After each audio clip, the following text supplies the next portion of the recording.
Hello students, myself Archana Marude from Praveen Patil College of Diploma Engineering and Technology. In last video, we start our chapter number 3, that is laser.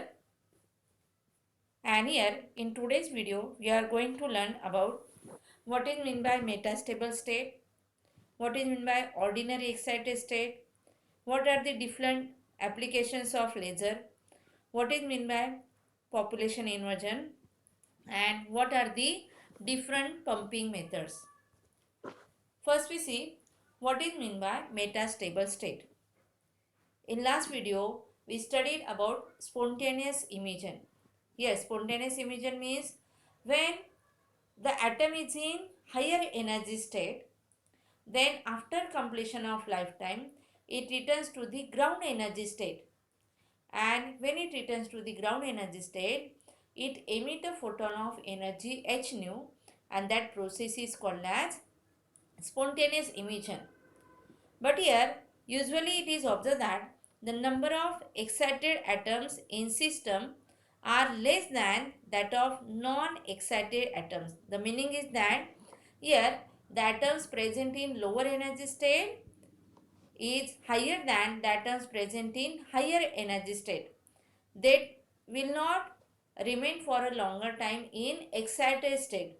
They will remain for a very short time in that excited state, and therefore there is exist such an excited state in which lifetime is greater than 10 raised to minus 8 seconds, and that excited state is called as metastable state.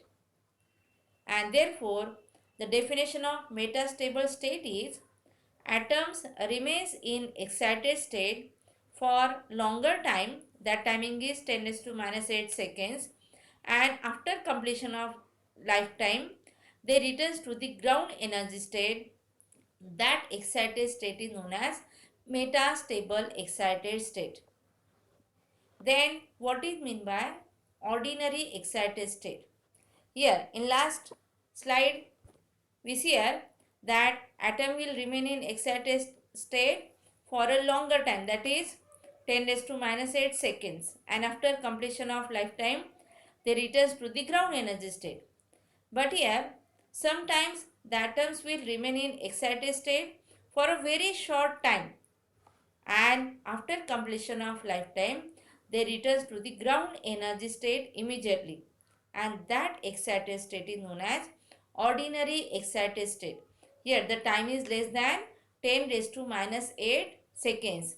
It may be equal to 10 raised to minus 6 seconds to 10 raised to minus 3 seconds. Then what are the applications of laser, or you may say that uses of laser, or where lasers are used? Here we know that lasers having same frequency, same wavelength, and therefore they are called as monochromatic coherent light, and it gives the extreme brightness, and it is also called as a unidirectional light. It travels in only one direction, and therefore it travels a very long distance. And depending on these properties, here we write the applications of laser. First is lasers are used for graving and embossing of printing plates, that is number of plate of company and monograph of company. See this photograph, this is called as embossing of that name. That means here in this case the letters are engraved, they are raised high from that surface. Then second is lasers are used in cutting, drilling and welding metals. They are also used in holography. Lasers are used in computer printers. Lasers are used in control heat treatment, and lasers are used to find flaws and defects in a material because it is having extreme brightness. They travels a very long distance. These are the applications of laser. Then what is by population inversion? Here, see here the atoms in a lower energy state are lower, and here atoms in higher energy state are maximum. But here usually population of lower energy level is high as compared to the higher energy level. And here population means number of active atoms occupying an energy state.